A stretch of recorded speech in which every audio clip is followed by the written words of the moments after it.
What's going on, guys? Nothing much. I think the viewers didn't see the technical issues, but we are very happy to be with you here today. Well, thank you. Yeah. It took some planning, but I'm glad we're finally getting it done. Yeah, we're new to this podcasting thing, and I think we have some technical issues that we still have to straighten up, but hopefully the audio and video will be good for this one. It'll be fine. I'll make sure. Yeah, this is our first international podcast. Through the laptops and stuff. So we had to figure it out. But anyway, let's talk about guns. Let's talk about firearms guns, for sure. And firearms culture and everything, and lead the technical things and issues to people that are actually good at this stuff. So, what is it like? You guys are in Slovenia, correct? Yes. What is it like over there? I mean, I see you guys have a lot of guns, but are you allowed to have guns? What are the guns laws like? Okay, so the thing is that I always try to explain the biggest difference between US and maybe other parts of the world is that you guys have a right to own firearms. For us, it's more of a privilege. However you look at it, you have to jump over hoops. You have to kind of prove to the state that you are not a liability, that you have the proper knowledge, that you have a need for a firearm. For us, for example, this is hunting, sport, collecting, and also actually self-defense. But in practice, that is almost impossible to prove to them. So, but essentially on those kind of grounds, you can get a firearm permit, and all of the firearms have to be registered. So it's better than nothing, but it's way different than in the States, I think. What about those permits? Are they expensive to get? Not really. You need to make or do the class. It's like a 1-day class with an exam and everything, and that will cost you around 200 euros. And then you have the medical checkup, that's another 80. And then you need to find a club where you will shoot. That depends. It depends yearly what the cost is. Usually it's about 50, 60, 70 euros. And when you get this, you can apply for the permit. And the permit itself, it's around, the full cost it's 80 euros per gun. But for the first 7, you have a discount of 50%, so 40 euros per gun. Roughly right now, euro is the same as dollar, so I think the calculation it's fairly simple. Yeah. So, how many are you allowed to have? Is there a maximum? No. In Slovenia, there's no limit. But I know that Austria and Germany, I think they have a limit on 5 guns or something like that. That's not enough. No. Definitely not enough. Do they see pistols different than rifles? Yeah, kinda. Not that they would limit the ownership of rifles or pistols differently, but we have different kind of categories of firearms. I don't know what's the basis of this kind of category list, but essentially you have categories from A, which is military fully automatic guns, to category D, which is knives and bludgeon weapons and daggers and so on, and kind of then different kind of guns go in between. You have, for example, category for semi-automatic rifles. You have a category for semi-automatic pistols, for bolt-action rifles, and so on. Now, a couple of years ago, European Union changed the laws for all of the members of European Union states, so which is also Slovenia. And kind of they decided that semi-automatic rifles with a magazine for more than 10 rounds is extra more dangerous. And they kind of changed the law in a way that now we need, how would I call it? you need extra proof from a sport shooting organization that you need magazines for more than 10 rounds. So they move this kind of semi-automatic rifles in a higher category, so not every sport shooter or hunter is able to get them. So it's gotten worse. Yeah, well, they're trying to do the same thing here. For some reason, they believe 10 rounds or more is more dangerous than 10 or less. Makes no sense to me, but as you know, politicians, they don't have to make sense. They just... Yeah. No, this is the scent in the face of the public, because the easiest thing to control is the legal gun market, right? Especially in Slovenia. It's almost impossible in Europe, of course, with that, but it's almost impossible to control the illegal market. So if you want to, make the public so they are at ease, you just throw the scent in their face and say we will control the legal market, which is of course not the issue. Yeah, and the biggest irony that I see here is that the European Union started to talk about these new regulations and more strict firearm laws after the terrorist attacks in France, where the terrorists used fully automatic AKs that were illegal, stolen from I think a military base, and they used hand grenades that are also illegal to own as civilians in Europe. But now, the legal regulations are only applied to us, not to the terrorists. As far as I know, murder is already illegal, but people still do it. So yeah, well, they can't control the illegal, as you know. So all they do is, the terrorists don't follow laws, as you said. So it's kind of pointless for a politician to try to, minimize the damage a terrorist or somebody who's willing to commit murder can do with a law, because they're already not following the laws. It's stupid, is what it is. But anyway, that's kind of where we're at, and they're trying to do the same thing here. Every time something happens, they blame the shooter, the gun. They blame the gun. They don't blame the shooter, and of course they have to get rid of the guns. They have to get rid of everything. But as you said, we have the Second Amendment, which is the reason they're having a really hard time doing it. But they keep trying. Yeah. I saw that you guys now have a change of the law regarding the brace. Is that what happened with that? Are braces now considered stocks? Did that went through? What's happening? I'm not very familiar with semi-automatics or braces, pistols, whatever. But apparently, a brace is now considered a stock, which now it is no longer a pistol. It's an SBR, short barrel rifle, which requires a, $200 stamp. It requires the brace. When they call the brace a stock, it elevates the pistol to an SBR, which requires a lot more paperwork and background checks, and it's stupid, right? Because how can a technicality? Pretty much, they're making everybody with a brace is going to be a criminal. Something that it was deemed legal for so long, and all of a sudden, with a strike of a pen, they make a lot of law-abiding citizens criminals. Or unless they pay $200 to the government and fill out additional paperwork, which is, as you know, very stupid. It doesn't fix anything. No, we're back at square one, talking about, making the public happy and earning some extra dollars, I guess. Yeah, but what's also kind of, I don't know, illogical is the SBRs in general. Why would a short-barreled rifle be any more dangerous than a longer barrel rifle? And what does this kind of limit of 16 inches of barrel does to, it's some stupid bureaucratic thing that they accepted. And at least one thing that we have here in Europe until now is that there's no distinction between a short or long-barreled rifle, because honestly,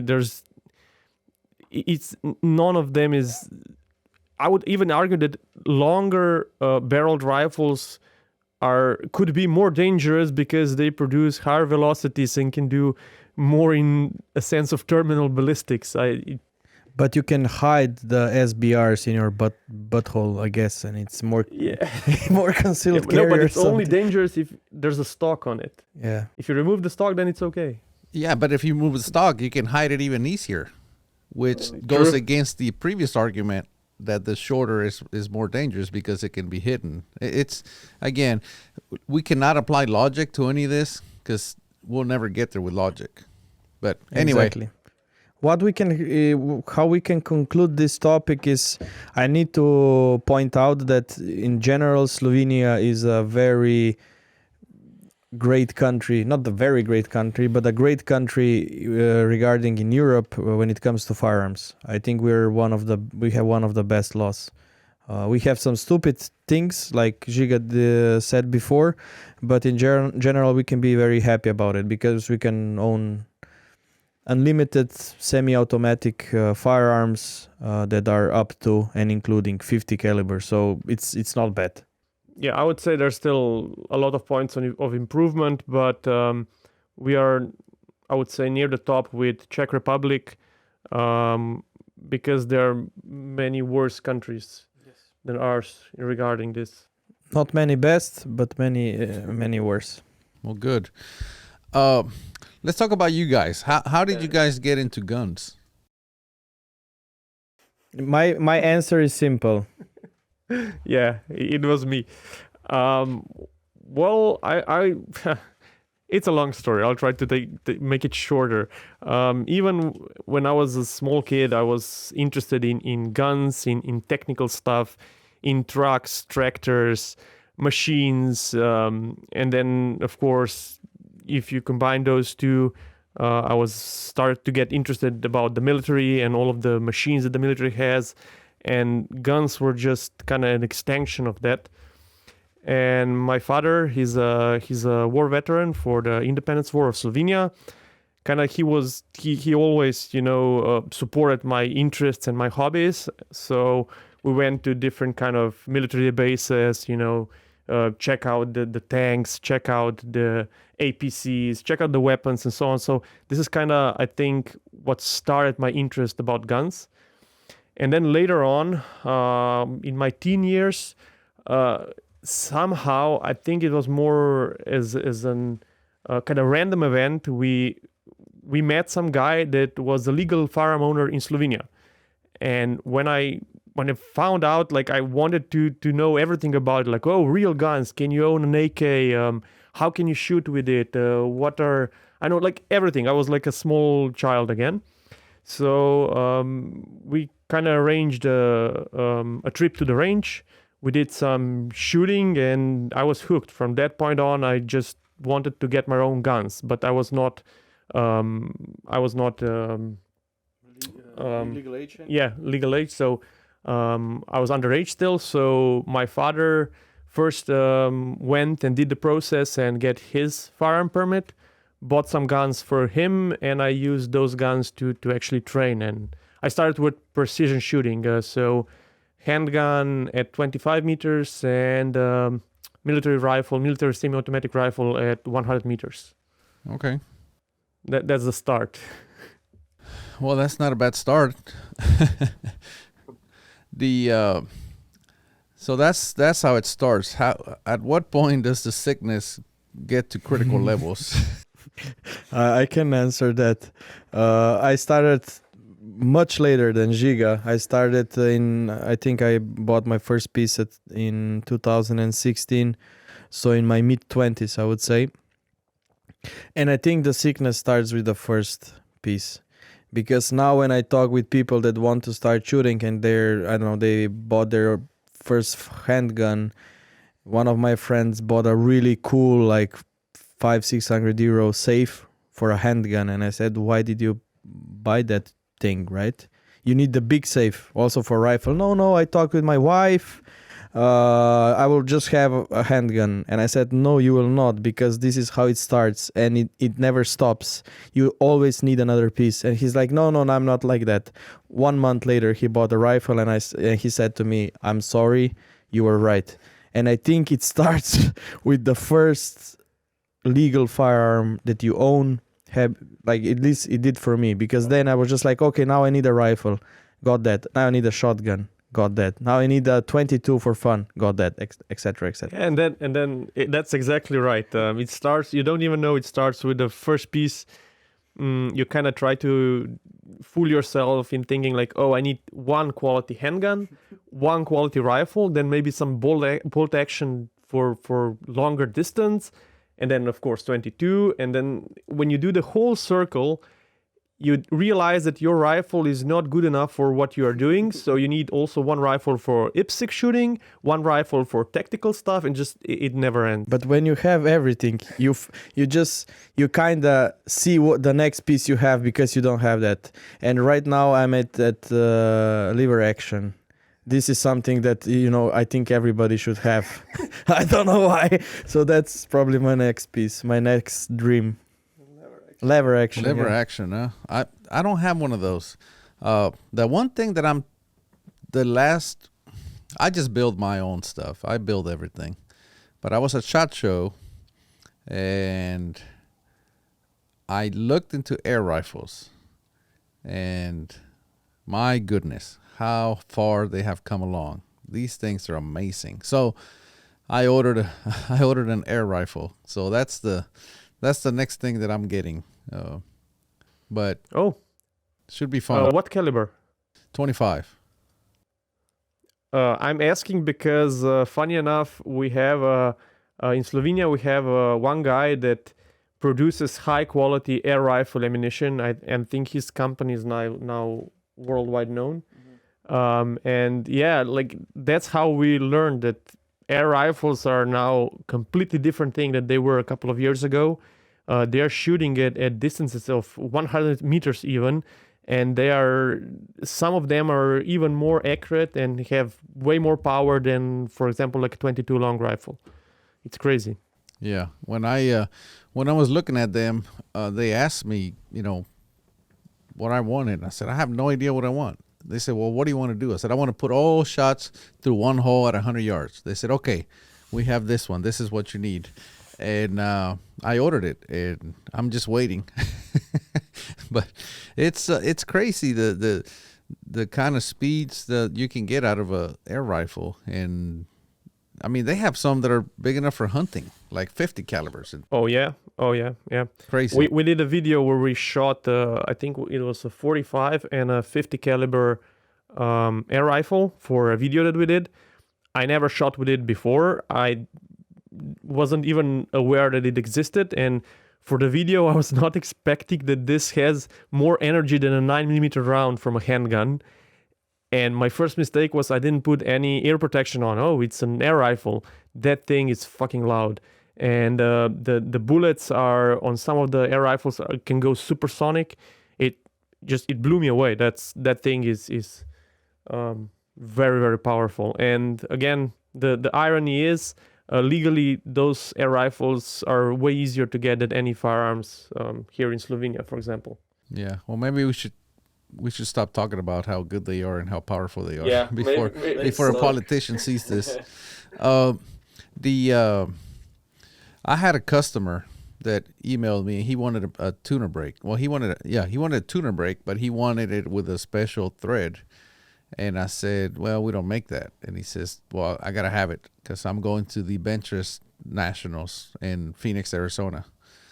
And I said, well, that brake that you want is not Benchers legal. And he says, well, in air rifles, it doesn't matter. And I said, wait, why are you putting a muzzle brake on an air rifle? And he says, because it helps. I said, it's an air rifle. It doesn't matter. Yeah. He says, oh, no, it matters. And that's the first time I heard how powerful and how loud air rifles can be, because he sent me some videos of it, and I was like, holy crap. So anyway, I made him a tuner brake for it. All we did is make him an adapter because we already had the tuner brake, but I was impressed by how loud they are. Very loud. Yeah. And this guy, our friend Jean, that makes these high quality pellets for the rifles. He said that it's a very fast growing sport because a lot of parts of the world where firearms are considered illegal and you cannot obtain them, in a normal way, air rifles are still legal. So a lot of people go in this sport because it's the only one that they can do. Yeah. A bit depressing. I'm gonna start playing with air rifles. We'll see how it goes. Hopefully, I don't quit shooting F-class and so that I can shoot air rifles. But the thing about it is, I can shoot that here at my house, backyard. It's because they have a regulator, and he says all you have to do is turn that thing down and make it backyard safe, safe, and then just practice at home. But it's anyway. That's the next thing I'm getting, and I don't. Again, it hasn't ended yet. It's because the perfect amount of guns is X plus 1, where X is the amount that you currently have. That's the formula, in case you guys were wondering. Yeah, that's true. I think we figured out that. What makes you start YouTube? How did you start on YouTube? Yeah, that's an interesting story. I started YouTube as a personal channel when I was doing airsoft still, and just uploading some of the stuff that I did daily. So YouTube was one of the rare websites at the time that actually enabled video hosting for free. And that's how I found it and started my channel and just put regular stuff on it. And then my airsoft videos included a lot of tactic, military simulation and stuff, the stuff that I was interested in. And the channel grew, and my videos actually, got a lot of views. And after seeing that, Sam and me are friends from far back. Alcohol. We talked, how can we monetize this? That's kind of your idea, right? Kinda. Well, when you are young, I always say you want to be creative, and then Giga said, "No, we just wanted to earn money." I think both statements are true, right? So I think we just ended up talking, me, Giga, and our then partner Jan, what we can do. And Giga said, I have this YouTube channel. Maybe we can make it better. With more quality, more professional. Everybody has their own kind of job, and this is how it started. I think we uploaded the first video in November 2011, so we are doing this for 12 years, and we got old in the meantime. Yeah, but it started still like a hobby, something that we loved to do, and kind of we developed it into a business later. And still, for people asking or thinking about our YouTube channel, YouTube is far from being our main how do you call it? The bread main earner. Income. Yeah. So what we do is we do professional media production for firearm companies. We do professional media production for some other companies also. We have an online store and our physical store in Slovenia. We're moving into also sales of firearms, and those are that's our business. So YouTube channel is only the brand maker, basically. Yeah. It's marketing. It's ironic because YouTube for us is I would say the most important thing, but it earns the basically zero, right? So, but we focus a lot on YouTube because we know what it means for our viewers, that what it means for us as a business and for promoting the stuff we are doing. And I think it's still very fun to do, challenging but fun, and we're still actively doing it. And I think we're doing it more than even a year ago. I think like now, like Giga and Jan are also current cameramen, are going crazy. Yeah, that's one thing. YouTube is constantly changing. People are constantly changing. Now with TikTok, video format became shorter, way shorter. The attention span is shorter, and all of the other social media or even YouTube, they started to chase TikTok and viewers that are usually on TikTok. So that's why we got shorts. That's why we got the vertical format of videos, and we kind of hate it. And it's not something that we love to do, but we figure that if we are not doing that, if we are not doing shorts, if we do not adapt, some other channel will, and they will just pass us. And so that's why we had to look at it more as a kind of business decision and a decision for going forward. And me and Jan figured, like, let's still focus on our main videos, normal format, but just do shorts wherever we can. And what like the last month or so, we were constantly uploading quality shorts to our channel, and we saw explosive growth. We got 100,000 new subscribers on our YouTube channel alone just because of shorts. And so I guess it's working. Not the best thing that we want to do, but it's not the best thing we do. I think like the love and the passion is still in the longer normal video, either comedy or action or everything that we like to do, not in shorts, but shorts are currently very important. And also it's the same thing for Instagram, because it's the same thing there. Those are called reels, but yeah, everybody's trying to follow TikTok because nobody expected that because Vine, remember Vine? That's just TikTok all over again, and Vine died out, so everybody thought, well, nobody cares about short videos anymore. And now TikTok appears, and now everybody wants short videos again. So the trend is going to short videos, and in the meantime, I'm going to podcasting, which is very long videos. So I guess I'm going opposite of the current, but I just do what I want. No, I think you're not. I think videos are getting longer and shorter.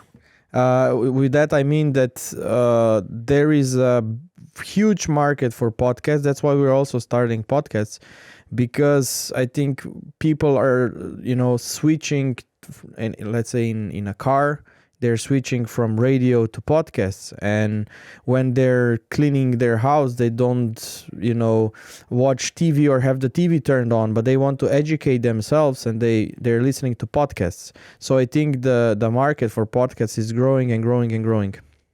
So I think you're doing a good job.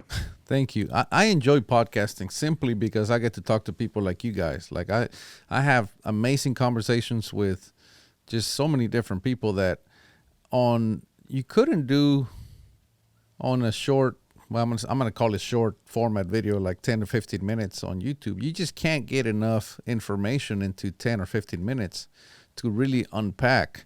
I mean, look at us right now. We've been talking for 30 minutes already, and I feel like we haven't even had to talk about anything. We're just having a conversation, and this is the format that I like. You don't have to rush because you're running out of time. You can just unpack a topic, and as long as it takes to unpack it, and it is what it is. And people, I think, really enjoy that. Cable viewership's dropping. A lot less people are watching TV, like you said, listening to radio. They just listen to a podcast. And there seems to be a podcast nowadays about every topic. Anything you want to hear about, anything you want to learn about, there's a podcast about it. There's a lot of professionals that are doing podcasts. I just did one yesterday with Rob Furlong. He was the Canadian that had the longest confirmed kill in 2002. And that was amazing to hear him talk about the full story. And I don't even know how long that video is, like an hour and 15, hour and a half. I don't care. I was amazed the whole time to hear the story, because he gave me the leading story to the shot and what happened during the shot, and then what happened after the shot with the with the media finding out and all that. So to me, I'm glad we didn't have a limit, because he was really able to go full depth into everything, which again, I really enjoyed. Okay, so definitely I will need to listen to that podcast. I'm already interested, But essentially, like you said, it's the same thing for us. We didn't start a podcast to I don't know, get views or get anything from it, because realistically speaking, all of the podcasts that we did, they have a very lower view count that our normal videos do. It takes a lot of time to film them. We're still trying to get all of the technicalities right, get the proper gear and set it up properly. But essentially, we're doing it because it's super interesting for us. We also want to talk to different people, and it's unedited conversation, and it's something that we really enjoy, right? Yeah. Yeah, it's fun. I enjoy it. Now, so One question here, before we go to the other topic. You decided to upload podcasts to a different channel. Is there any special reason for that? Because right now we're still uploading our podcast to our main channel, and we're not sure if that's hurting any of our statistics or something. That's a good question. the reason I did it was because my main channel, I keep getting demonetized. And I thought, well, two reasons. Podcast and just like we're discussing, they're different formats. And number one, I didn't want to mix the formats. I didn't want somebody to come over there and go watch a video about, I don't know, how to find the lance or how to see the primer or whatever they may have found, how to clean a barrel or something like that. And then the very next recommendation, it's a 2-hour long video. They're going to click out, right? So that's number one. Number two was the demonetization of my main channel. It keeps, a lot of those videos just keep getting demonetized. I can't show any reloading, anything of the nature just gets flagged immediately. So I thought there's the big possibility that that channel may at one day just get taken down. Whereas the conversations like we're having, even though we are talking about firearms, they don't seem to care because we're not showing anything. It's not as graphic as video for, like actually showing it on video. So YouTube seems to not care about that. So because of that, I decided to split them up. And as we say, don't put all my eggs in one basket. So now people that come over to Believe the Target and watch a podcast like the one we're doing right now, they'll watch it, and then those people are interested in podcasts. So the next recommendation is going to be another podcast, hopefully for me, and then they can just watch that. That's a really good idea. That's one of the things that we thought about but never kind of decided properly. So I'm looking at my cameraman right now. We have to talk about this, discuss it, if that's better or worse for our channel. Yeah, it depends how frequently we're gonna do this. If we're gonna do this really like weekly, I think there is a sense of splitting up. But if we're gonna do this realistically once a month, then I think it's not hurting our channel. So this is YouTube. We need to complicate, and we need to think about stuff like this because we are getting it's getting harder, I guess, for everybody. So you really need to think about it. Yeah. So the when I first was putting these podcasts on my channel, I was getting a lot of views, and then when I put it on its own channel, as you know, any new channel, I was getting next to no views, and it made me question my decision. But I thought, no, the decision had already been made, and I decided just to go forward with it, and now it's growing at a pretty rapid pace. But it is because I'm doing a lot of podcasts, and I'm doing them with quality people like you guys and Rob Furlong and things of that nature, which is leading me to, people want to hear those stories. They want to hear about those people, right? And because I want to hear about it. Like you guys, I've known you guys for a long time, but we've never had the chance to actually sit down and actually know each other. Now that's true. Now we're doing this, and it's only because of the podcast. So, again, I was getting next to no views when I first started the podcast, and I said, "Nah, let's just keep on going." And things are going good now. And I actually I obviously I do care about how many views I get, but it's a secondary thing. I care about the conversation, and if it gets views, great. If it doesn't, I'm not so worried about it because, I got what I wanted, which is to know the person. That's the way to go, because if you're just looking at the view count, it can make you crazy. So definitely you need to put it in the secondary reason why you're doing stuff, of course. Yeah, I can say here that's one big thing for us. Yes, we are trying to grow our channel, but we are not focusing specifically on views, in a sense that we don't. What would really work for us right now if we would go to YouTube, go to analytics tools, search what topics are trending right now, and do videos about those. So, I don't know, video about some current events and trying to tie guns to it and doing memes and stuff that's popular right now. That would bring us the most views. But for us, like, I don't care about those topics. If something does not interest me, I will probably not do a video about it. If I find something interesting, fun to do, or I see that nobody has done it on YouTube before, that's something that I want to do. Even if it gets less views, if I don't enjoy it, we're just not making a video. Yeah, it's all about the heart and everything again. Yeah, for us that's still true. And I think a big part of this is that no matter what we do, we get way less revenue from YouTube than maybe some US creators in the same Probably. area that us. Yeah, I don't know what it is. I don't know if that's regional or if that's just because our specific area of guns has less valuable advertisement on it, or something. But because of this reason that we are not getting a lot of money from YouTube, we never chased it. Like, oh yeah, let's do a video with so much more views and we can get more money from it, and we just don't care. We have other businesses. YouTube is a great way of getting ourselves out to the people, to show what we are doing, our passion, who we are, our brand, and that brings some people to visit our store, or maybe if we do some tactical shooting classes or links brutality, for example. So, or we attract companies exactly, that yeah. they want to work with us. But we don't try to chase the views and just for the sake of it. So yeah, we wouldn't be doing this for so long if we would be doing that, I think.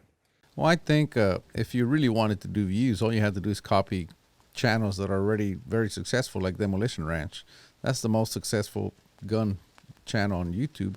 So you could just do that. Kentucky Ballistics is pretty much doing the same thing, right? And he's growing really fast, but that's the type of thing that doesn't really interest me too much.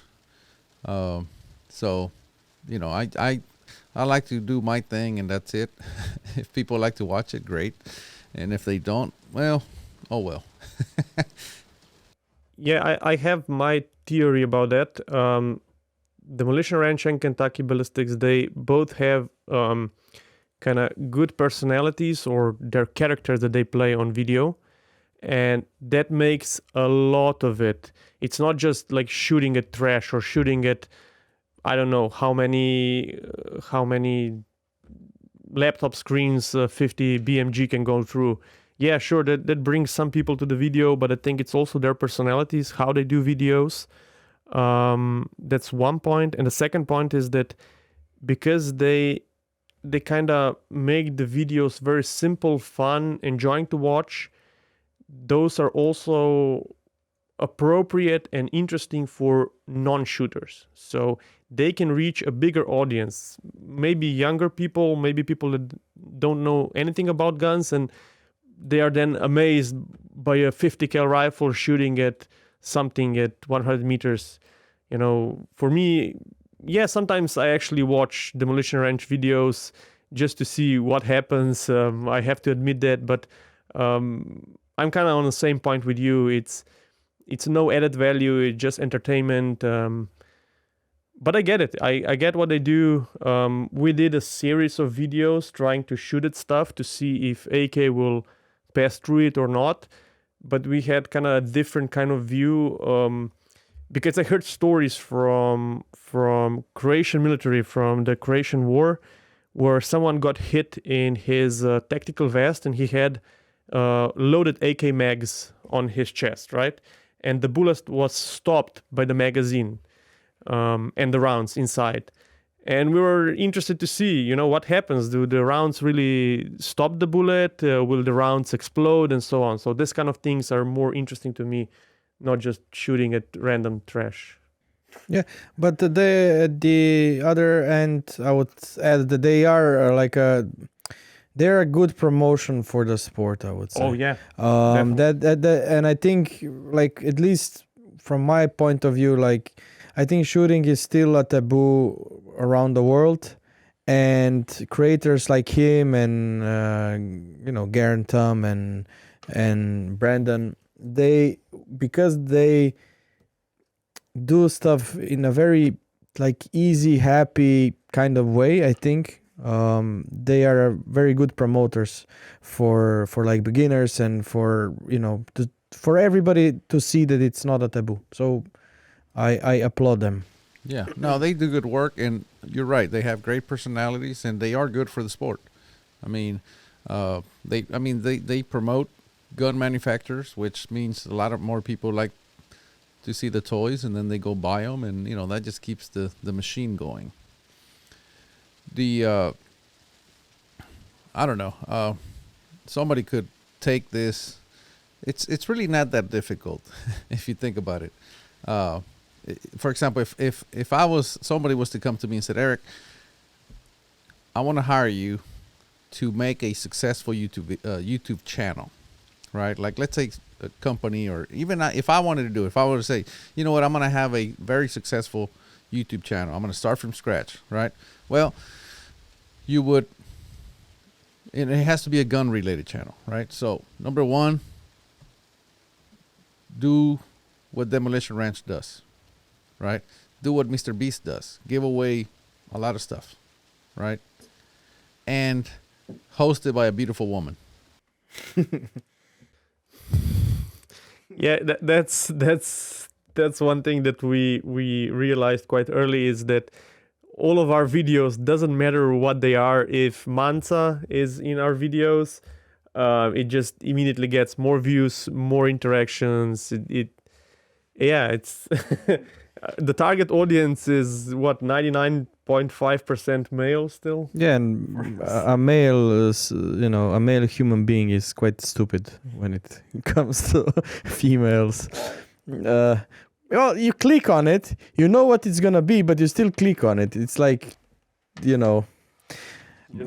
But I have to say, like, okay, I get your point, but the first time when we were at SHOT Show, I think that was like 2017, I would say, and when I saw how many people are trying to make it, how many cameras, how many people are uploading to YouTube their content and to social media, I felt very humbled that we kind of made it, in a sense that, we're not just a channel with 300 subscribers and still trying to do something. Like, I still kind of don't know how we made it, or to grow to be so big, but it definitely made me humble, because I think it's not easy. Yeah, for sure. I did see there's a lot, like you said, there's tons of people carrying around cameras and microphones and interviewing people, and there's this particular person that I knew. He had over 400 videos uploaded to YouTube, and he had less than 1,000 subscribers. How many work he put in? Well, I mean, it's still 400 videos, right? And yeah, that's a lot. That's a lot of work, and he just wasn't seeing any growth, and I don't know why. It's strange, but he kept going. He just kept uploading. How many times? I mean, I went through it where you see a video and you put it out there, and I'm thinking, this is a viral video. This is for sure. Like, I will bet money on this, and it gets almost next to no views. You know, I Yes, mean, we know. comparatively, right? And I just haven't figured it out, I guess, because many times. But I mean, I do have. Here's the slightly frustrating thing with my April Fool's videos. They get those are the ones that get the most views on my channel, and that's when I'm literally lying to people and giving them wrong information, and they click the shit out of it, and because they're sharing it with their friends and they're promoting it because they want to fool their friends. But I wish those were not the most viewed videos. I wish the ones where I'm actually trying to help people were the ones that got the views. But again, people like to be entertained. They like to. They just like those videos. So every April Fool's, we make one. Yeah. I first to touch on the part where you design a video, you do excellent job of filming, editing. It goes through 12 iterations in editing. Like we add CGI, we add text, we add animations. Like it just so much stuff that goes in one video, and we do a killer thumbnail that we worked on for, I don't know, like 10 hours, changed it a lot, and we actually put titles in the chat GPT, trying to get a better kind of wording of it, and then you upload it and it does terribly, and you don't understand why. It just Yeah, but it's not your fault. It's not the viewer's fault. It's YouTube's fault.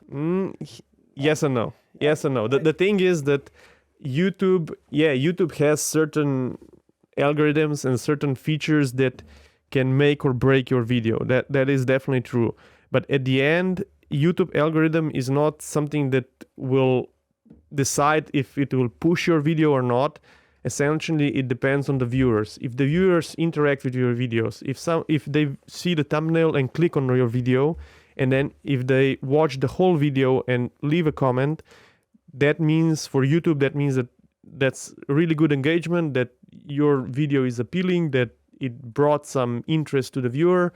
The view time is very long, so that's something that YouTube then takes as a good metric, and then pushes your video to more viewers. And if those viewers are interested, then it goes like it just goes up until it comes to a bigger audience that is not interested in your video so much. There's a guy on YouTube, I don't know his name right now, but he did an excellent job of explaining this, and why also some of the channels, for example, are in a certain niche, and they do a lot of quality videos but get very, very poor views until the YouTube algorithm finds and defines their viewers. Because once that the algorithm figures out, like, oh, this guy does tactical shooting with a old AK, I don't know, in ballerinas, doesn't matter. But when YouTube algorithm finds a specific target audience for that video, and all of the videos that you do are kind of tied to that video, then your channel will kind of explode, and you will get much more viewers even on your older videos, and you would do better. But if you are all around the spectrum of shooting, like we do, we do some tactical shooting competitions, we do fun stuff, we do serious stuff, we do reviews, then sometimes even if you do a killer video, something that would, for example, do amazing and get million views just if Demolition Ranch would upload it, but when we upload it, it just doesn't reach the right audience. That's my experience with it. That is true, but when it comes to YouTube, we could see the difference. Let's say we were still uploading videos quite regularly, but we can see the difference when we were monetized now again, and we were demonetized. And in that period, that 3-4 month period, we got terrible views on our content, and it's no other explanation than the video is not so I would say sexy for YouTube.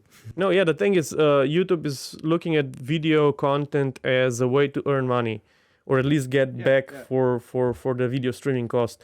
And if the video is demonetized, if our channel was completely demonetized, that means that YouTube is not able to put any ads on the video. That means that every time that YouTube plays that video, they're kind of just creating cost for them because they have to still pay the storage data, the servers, everything. Well, they still put ads on it. No, they don't. If you are fully demonetized, there should be no ads on your video. I just I don't know this because I don't know this for our channel, but I know I watched the yeah, I get it. If the channel is fully demonetized, yeah. Because I saw one video, just one guy said like, by the way, this video is demonetized, so if you're seeing ads on it, it's not, I'm not earning money or something. But I don't remember if he was demonetized or the video is demonetized. But it doesn't. Probably just the video. Because YouTube recently said that they reserve the right to put ads on any video, even if you don't. So. Oh, that's new. Yeah, it's recent.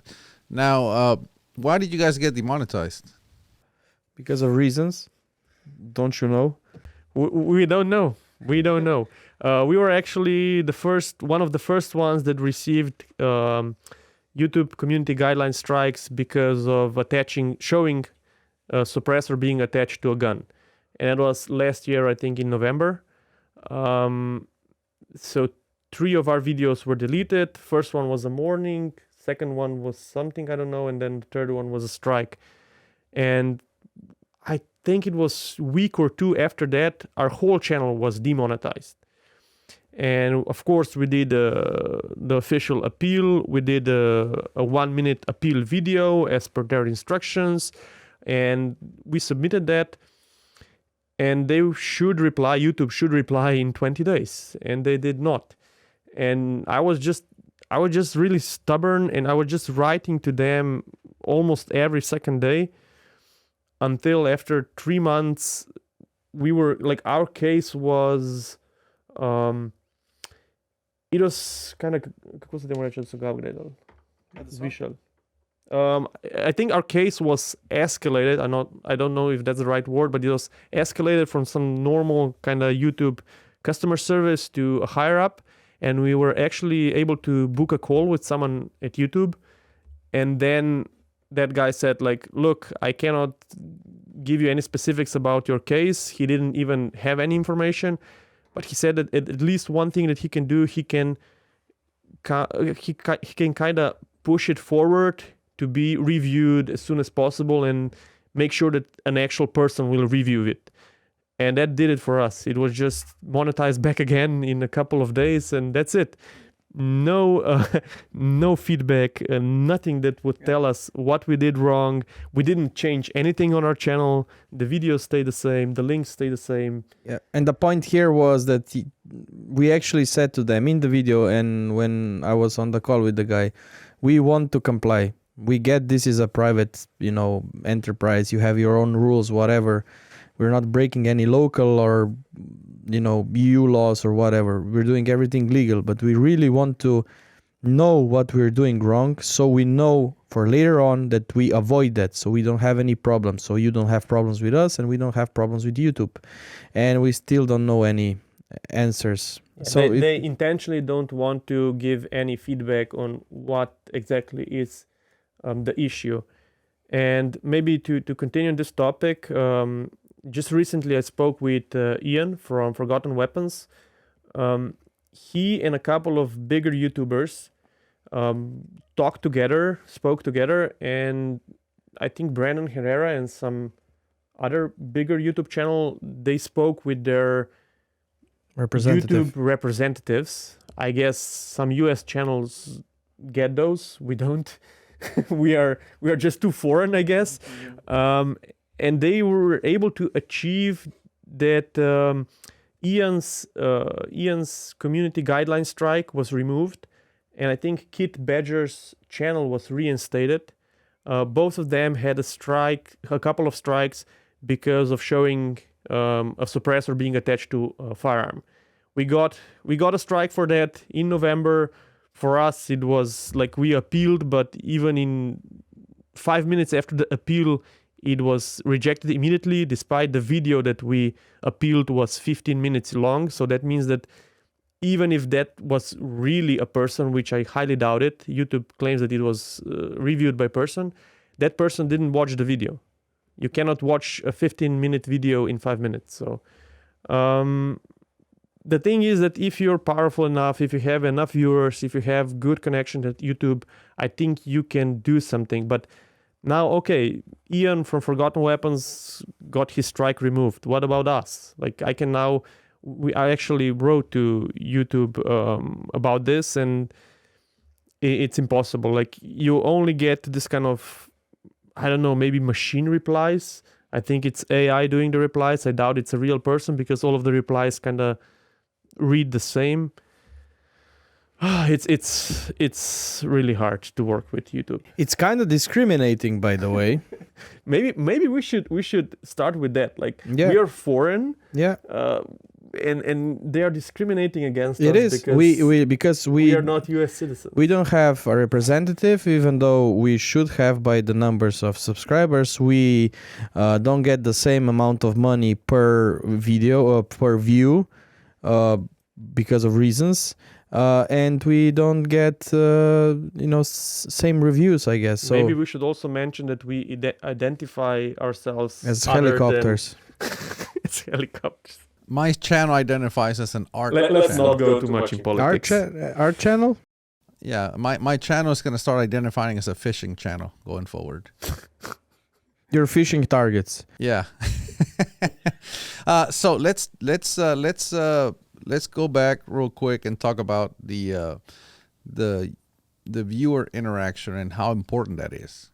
I hate asking for likes and I hate asking for subscriptions. I did it at some point and I don't do it anymore, but that's really what the viewer needs to do. They need to comment, they need to leave a like, and that's going to help push the channel forward. On my Believe the Target on this channel, people hate the ads. Some people said, "Oh, this is horrendous, too many ads." But they don't realize, like, I don't put the ads in there. They get put in there. And if there's a lot of ads, that means YouTube actually likes the content, right? And so to me, they don't realize that if there's a lot of ads, we're actually winning. By we, I mean channel, the gun community. But I get it. It's frustrating. And, YouTube needs to make their money. Like you said, they're not going to promote a demonetized video because they don't make any money. That's just costing them money. So if you're the viewer, like every video you watch, every gun video you watch, just go ahead and like it.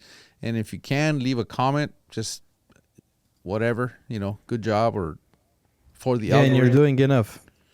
Yeah, and that's going to help. You're doing enough for us. That's going to help. We can actually go in and remove, I can go and remove some of the ads. But that just takes so much time for me to sit there and, but, sometimes I just upload the video and schedule it and move on to something else because I'm busy. But anyway, that's that, leave a comment. Yeah, always.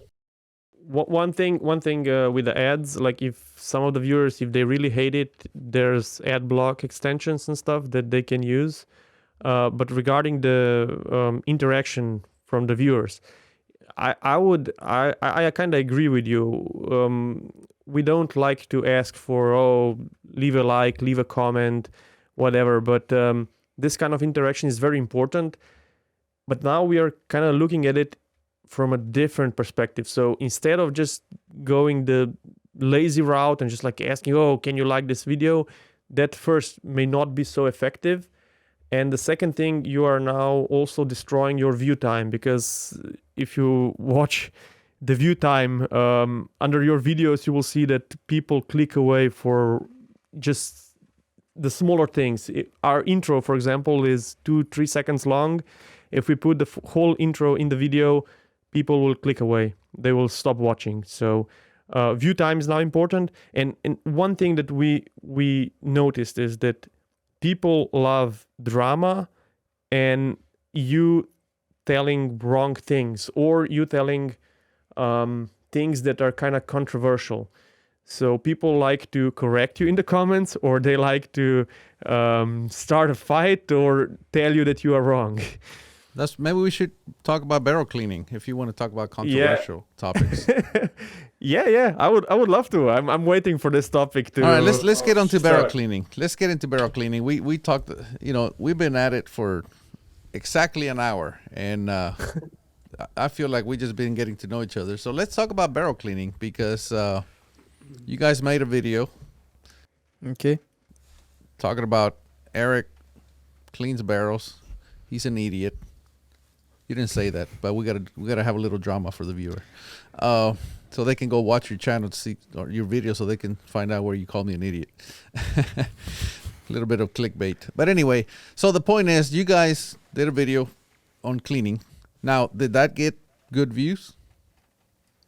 For some reason, I don't know why, but I can kind of suspect it was because of the drama, and the topic was very controversial. But that video did amazing, way over our expectations.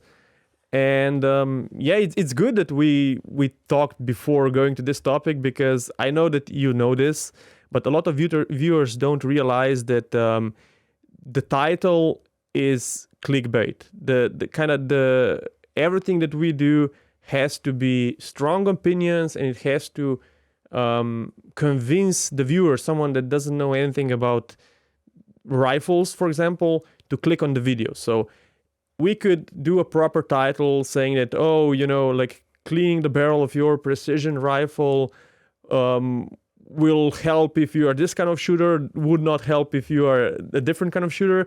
But if you say it like as a statement, and that's also the reason that why I insisted on using the term sniper rifle in the title, is because people will get riled up about it. Like you have some people that honestly don't know what kind of rifle it is, and they will say, oh, this is a sniper rifle, and they will listen to the video, and they will have their own opinion.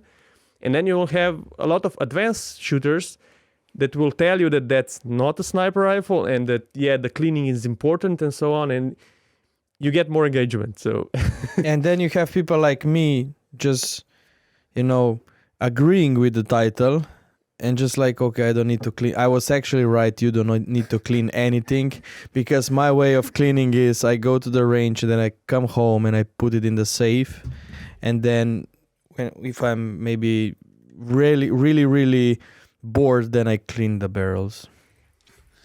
Well, maybe your safe has a self-cleaning mode. Maybe your barrels get clean when they get put away. So the thing about the title, it's not that it's clickbait, but you have to get to the point, and it can't be too long. I try to keep it under 35 letters, because if you, again, mobile phone, it'll wrap around and you don't see it, you don't read it. So, it has to get to the point.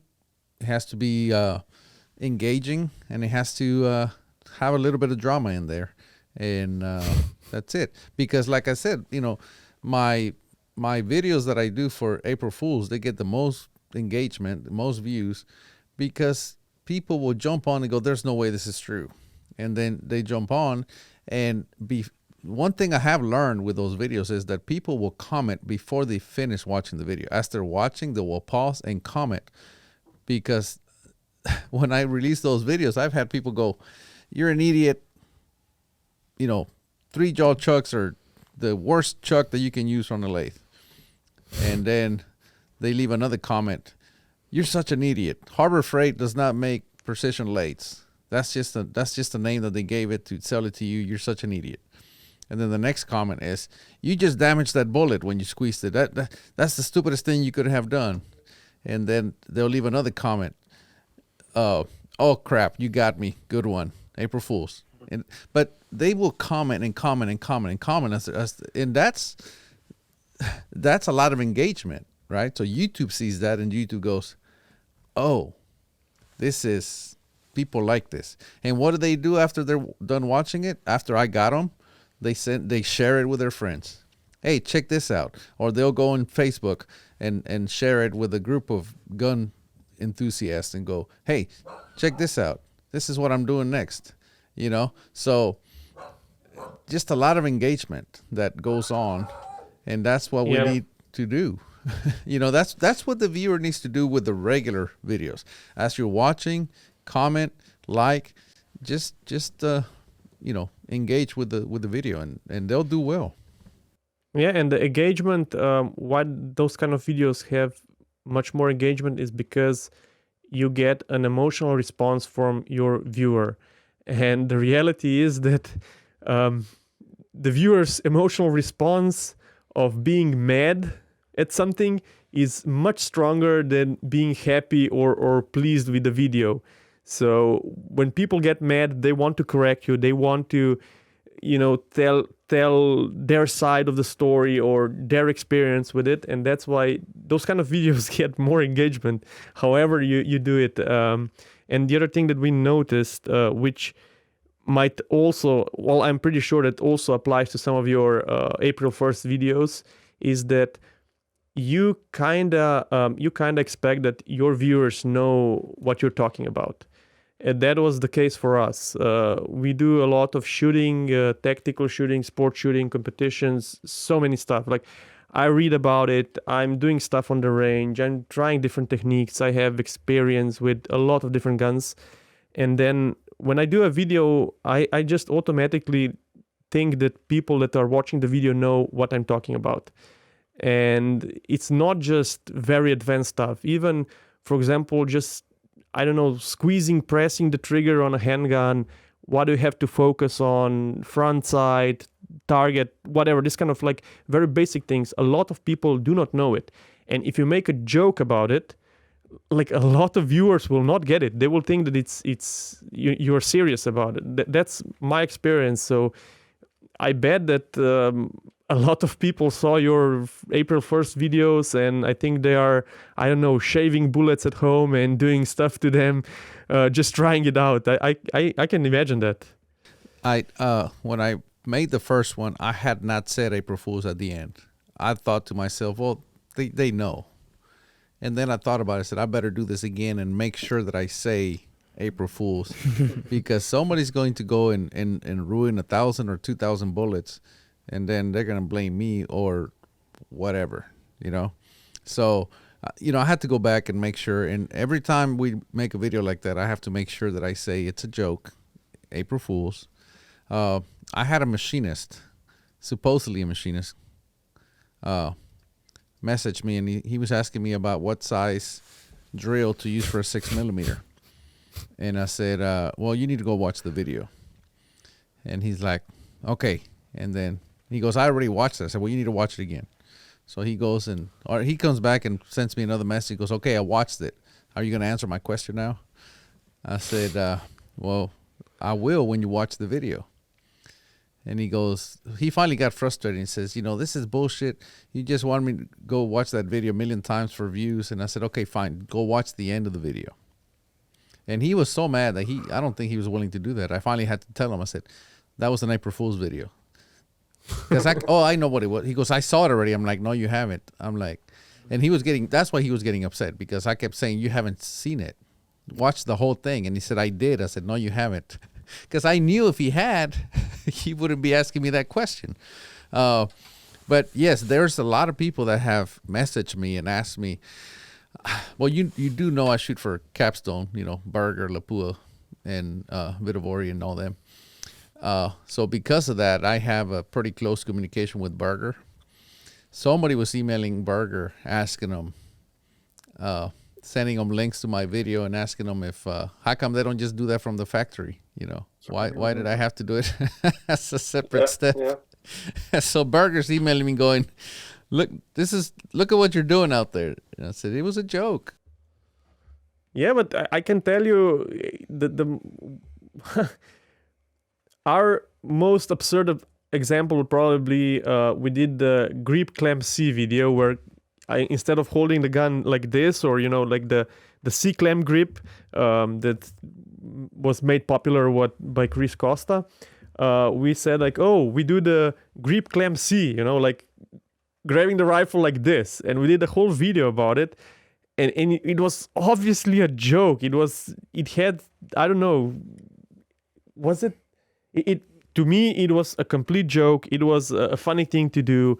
we made jokes about like using it on a shotgun and doing like this cocking, motion. Like most people got it. It was a funny video.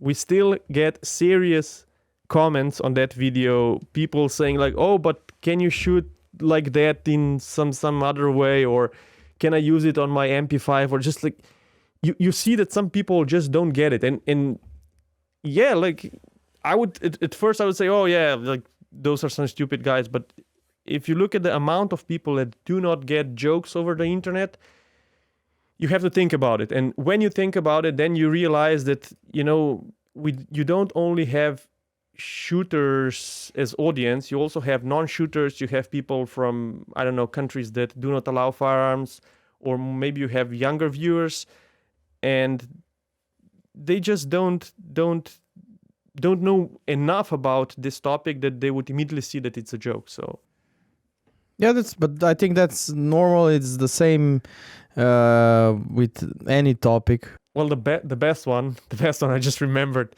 was we did a April 1st video about inside the waistband holster for a Desert Eagle for concealed carry, and that from a April 1st video, it was a joke. People started to message us, email us, and now the company that made that holster just for the video is making inside the waistband holsters for a Desert Eagle, and they sold more of those than for a Glock. By the way, you can buy that holster in our shop and many other holsters, high quality. But no shit, I think we sold probably like at least 70 holsters for Desert Eagle. But I get it. It's not stupid, because if you already own a Desert Eagle, which is a ridiculously expensive pistol, you kind of have it mostly for showing off, right? Let's be honest. But if you really want to show off with a Desert Eagle, of course you would like to have an inside the waistband holster. It's just logical. Makes I don't know sense. how. Makes sense. Total sense. I'm gonna make a machete. I'm inside the waistband machete holder. Do it. You're gonna get some dollars, man. It's but again, people like to be entertained, but I also like to be educated, and that's where you guys do a really good job. I was watching your ZZ Orange video that you posted lately. I was laughing. I was laughing because when what's her name? The girl? Mansa. She was talking about the specs, and she kept looking off camera like this. And she just kept looking off camera, and I said, well, she's not very professional. She keeps looking off. She's obviously reading.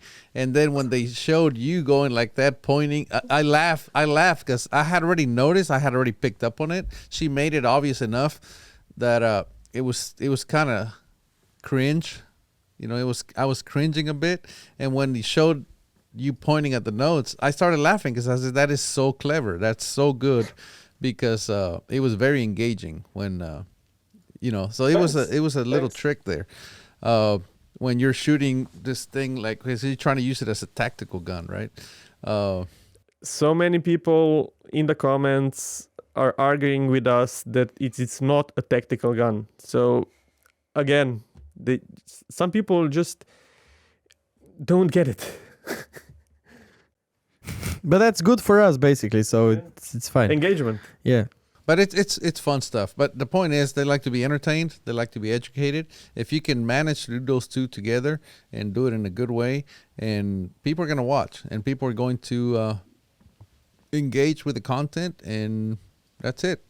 It's going to be It's going to be good for everybody. So yeah, but what I was explaining to you regarding the level of the audience, the knowledge that audience has about shooting and stuff that we do, this is something that we just picked up on recently, the last couple of months. Me and Jan, our cameraman and ninja editor, he's really great guy. We have almost we have almost daily discussions with him, trying to improve our content. How can we make it better?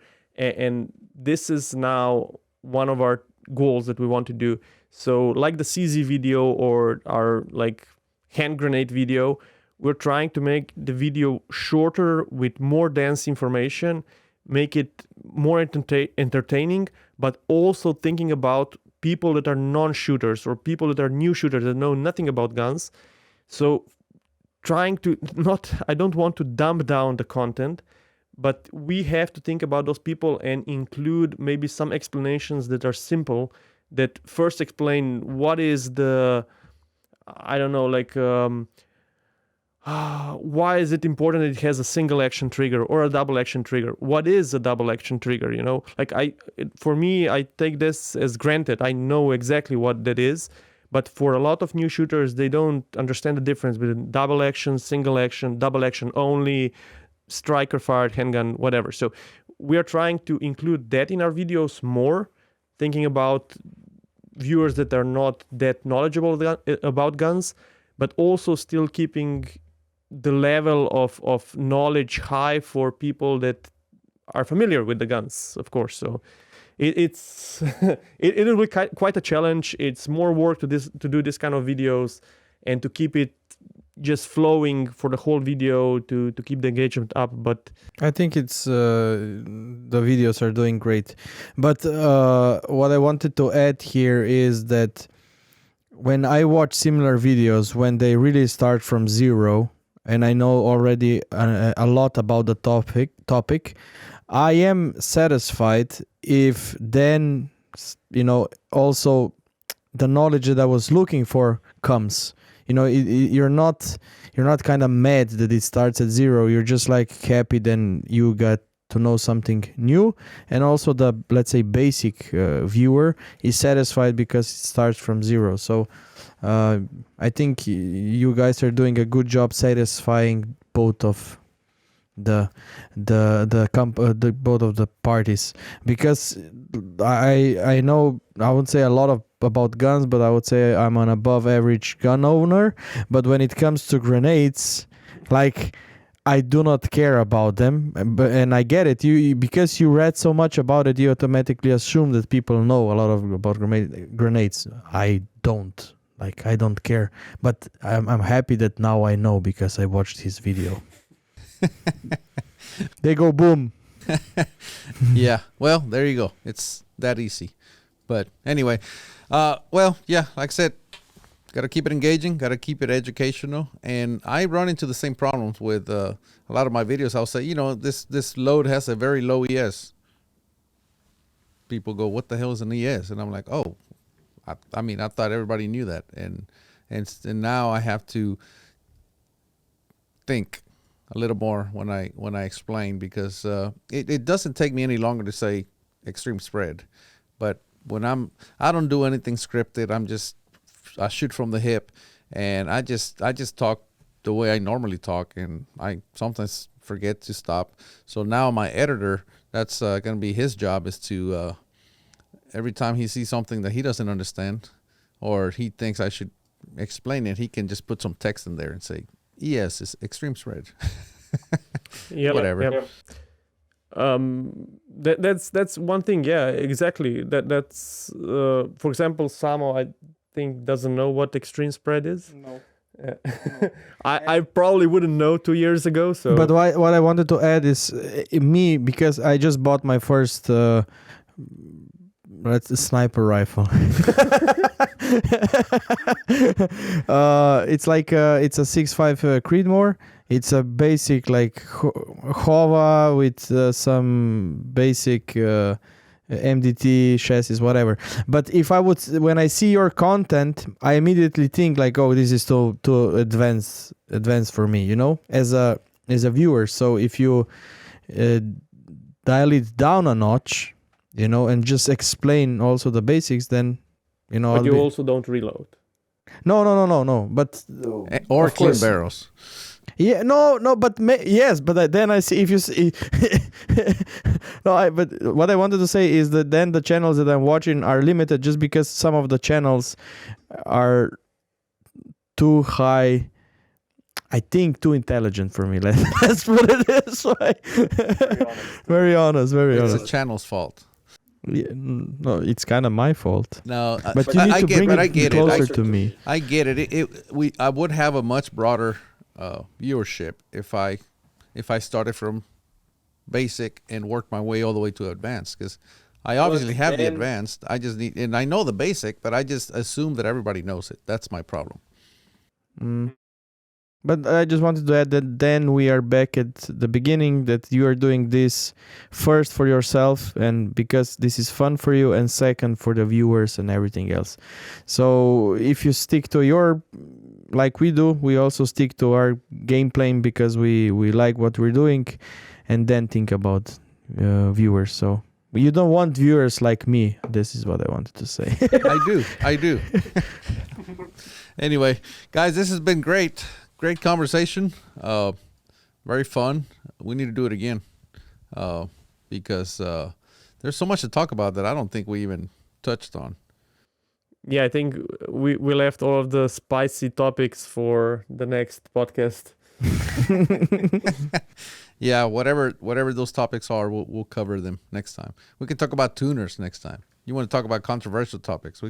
Oh yes. You put one of my tuner brakes on an AR, or what is it? AK. AK. Yeah. So anyway, I have questions ready. Don't worry. I think we'll talk on the next podcast. Definitely. All right. We'll talk about my AR-47. Hey, but by the way, Eric, thank you very much for hosting us. It has been a blast, and I hope we're gonna do it again. Oh yeah, we'll do it again, guys. Thank you. You guys, when you come to the States, you guys need to come over to Texas, and I'll show you some barbecue and some long range shooting. Yes, that's on my to-do list because one thing that we don't have in Slovenia is long ranges. So we have that plan, right? Yes, we will count on your word. Of course. And barbecue. You will eat a lot of barbecue. Let's do it. All right. Thank you, and stay in touch. Keep them centered. Thank you. Bye-bye. Bye. Bye.